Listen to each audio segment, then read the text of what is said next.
स्वागत है ब्रेक के बाद। आप देख रहे हैं डीडी न्यूज पर इस वक्त। और जैसा कि ब्रेक पर जाने से पहले हमने बताया था कि अब हम आपको एक खास मुद्दे की तरफ ले जाएंगे, और यह मुद्दा केरल में जो विवादित वक्फ जमीन का मामला मुनम्बम, आपको याद होगा, उसको लेकर के केरल की सरकार ने एक न्यायिक आयोग बनाया था। तो न्यायिक आयोग अब सरकार से करिए कि ये जमीन अपने कब्जे में ले लीजिए। इसी पर हमारे साथ खास मेहमान जुड़ेंगे, लेकिन पहले कुछ बड़ी बातें देख लीजिए। वक्फ में मुनम्बम की जगी इंसाफ की उम्मीद। मुनम्बम में वक्फ संशोधन एक्ट की वैधानिकता को चुनौती देने वाली दर्जनों याचिकाओं पर सुप्रीम कोर्ट में सुनवाई हो चुकी है। अभी भी सुनवाई चल रही है। कोर्ट ने 3 मुद्दों पर अपना अंतरिम आदेश सुरक्षित रखा हुआ है, लेकिन इस बीच केरल सरकार से गठित न्यायिक आयोग ने कहा है कि अगर केरल सरकार मौजूदा वक्फ अधिनियम के प्रावधानों के अनुसार मुनम्बम की विवादित भूमि को अधिग्रहण करती है तो विवाद का समाधान हो सकता है। न्यायिक आयोग ने कहा है कि मौजूदा वक्फ एक्ट राज्य सरकार को यह अधिकार देता है कि सार्वजनिक उद्देश्य के लिए भूमि का अधिग्रहण वो कर सकती है। इससे 600 क्रिश्चियन परिवारों की समस्या का समाधान हो सकता है। जस्टिस नायर, जो इस समिति हैं के अध्यक्ष हैं, उन्होंने ये भी कहा कि राज्य के पास भूमि अधिग्रहण करने की शक्तियां हैं जिससे विवाद खत्म किया जा सकता है। मुनम्बम के निवासियों को उनकी सुरक्षा सुनिश्चित करना यह सरकार का कर्तव्य भी है। लेकिन दिक्कत तो यह है कि वोट बैंक में फंसी राज्य की एलडीएफ और यूडीएफ, ये दबाव उन पर है कि मुनम्बम मामले में फैसला उनके लिए आत्मघाती साबित हो सकता है। कांग्रेस और लेफ्ट फ्रंट दोनों पार्टियां क्रिश्चियन समुदाय को नाराज नहीं करना चाहती, लेकिन एक बड़े वोट बैंक को खोकर ये पार्टियां कोई आदर्श भी स्थापित नहीं करना चाहती। यही वजह है कि संसद से पारित कानून को लटकाने और भटकाने की भरपूर कोशिश हो रही है। केरल के चर्च एसोसिएशन ने कहा था कि वक्फ संशोधन बिल पर सेक्युलरिज्म का बहुत बड़ा टेस्ट होने वाला है।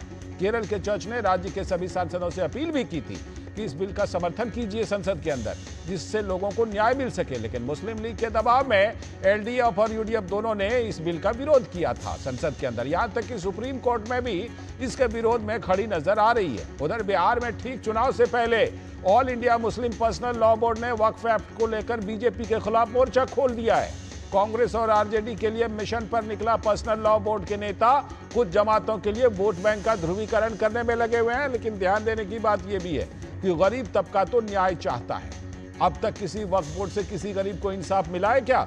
किसी गरीब मुसलमान का किसी वक्फ बोर्ड से कोई सरोकार रहा है क्या? जाहिर है इस अपीजमेंट पॉलिटिक्स को लोगों ने खुद बेनकाब कर दिया है।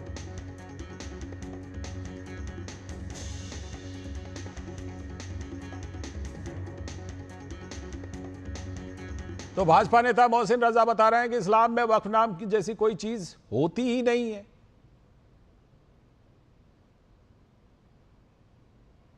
वक्फ नाम की कोई चीज थी नहीं, ये कहां से इजाद हुआ, कब इजाद हुआ, ये सवाल जब रखा गया है माननीय सर्वोच्च न्यायालय के सामने, तो हमारे विपक्ष के जो लोग थे इनके पास, और बड़े बड़े जो मुस्लिम धर्मगुरु थे, इनके पास कोई दलाइल तो है नहीं, कोई दलील तो ये पेश कर नहीं पाए। चूंकि ये सारी प्रॉपर्टियों पर खुद अपना कब्जा जमा कर बैठे थे और अल्लाह के नाम पे गुमराह कर रहे थे हमारे भोले भाले मुस्लिम समाज के लोगों को, और कहीं ना कहीं गलत तरीके से और प्रॉपर्टियों को भी वक्फ के नाम पर लूट लिया था, और वो भी नहीं छोड़ना चाह रहे थे, हिसाब नहीं देना चाह रहे थे। तो कानून इसलिए बनता है कि जनहित के लिए, आम जनता की सुरक्षा और उसकी चैरिटी की भी सुरक्षा हो, कि उसको सही तरीके से चैरिटी मिल रही कि नहीं, वहां पर गलत आदमी तो नहीं प्रबंधन कमेटी में बैठा है कि जिसको पता ही नहीं है या वो लूट कर रहा है। और इन सब के बीच केरल के मुनम्बम में जो लोग हैं जिनकी जमीन को लेकर विवाद है, उन सभी को इंसाफ का इंतजार है। उनकी बातें सुनिए। No positive sign is being seen by the people, and many are even afraid what will happen to the strike, what will happen to our land. People are a little bit depressed because things are going a little bit slow. So that's the only thing what is happening, and hope our problems will be solved soon, and we are waiting for the new BJP government's new rule to be implemented. The Waqf Tribunal, new judge is going to come, and our case is going to happen on 26th of this month. Further on, we believe that a positive judgment come for us. तो लोगों को इंतजार है। और आप देखिए कि जो समस्या के लिए एक न्यायिक आयोग बनाया गया था वहां की सरकार के द्वारा, वो सुझाव दे रही है कि भाई अपने कब्जे में ले लीजिए जमीन, हो जाएगा समाधान। लेकिन दुविधा है। आयोग तो बनाया था, लेकिन आयोग के सुझाव को नहीं मान सकते क्योंकि पॉलिटिकली नुकसान हो जाएगा। विनोद जी हमारे साथ सलाहकार संपादक हमारे जुड़े हुए हैं, उनसे चर्चा में करता हूं इस खबर पर। विनोद जी, न्यायिक आयोग तो बना दिया, लेकिन जब अब वो सलाह दे रही है कि ले लो अपने कब्जे में जमीन और लोगों की समस्या का समाधान कर दो, लेकिन लगता है वहां की सरकार फंस गई है। एक तरफ क्रिश्चियन वोट और दूसरी तरफ ये फैसला लेकर मुस्लिम वोट को भी नाराज नहीं करना चाहती। लाल जी, ये अगर आप इसके बैकग्राउंड को देखें तो ये न्यायिक आयोग भी जब ये केरल में विजयन की सरकार ने बनाई थी तो उस समय में भी वो कम से कम इस अपने वक्त पे मुनम्बम के इस मामले से पीछा छुड़ाने के लिए बनाई थी जी, कि उसको ये बात पता था कि वक्फ में जो वक्फ के जो पुराने कानून थे उसमें वक्फ का जो ट्रिब्यूनल है उसके अलावा और कहीं दूसरी जगह सुनवाई हो नहीं सकती थी। यही बात तो वहाँ के केरल के हाई कोर्ट ने कहा था।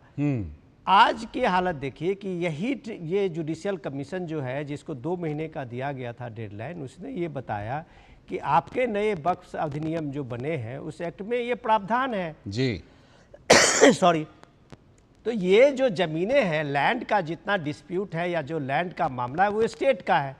स्टेट जब भी चाहे तो इसके पब्लिक इंटरेस्ट में ये सारी जमीनों को अधिग्रहण कर सकती है और स्टेट अगर चाहे तो उसका इंसाफ दे सकती है। सॉरी, आप चाहें तो अब दिक्कत यही है केरल सरकार के सामने में कि वो सरकार एक तो पिटीशन लेके सुप्रीम कोर्ट में खड़ी है जी। कांग्रेस इस बात को लेके है कि अगर वक्फ के मामले में, मुनम्बम के मामले में विजयन सरकार कुछ पहल करती है तो इसका भारी नुकसान इसका होने वाला है।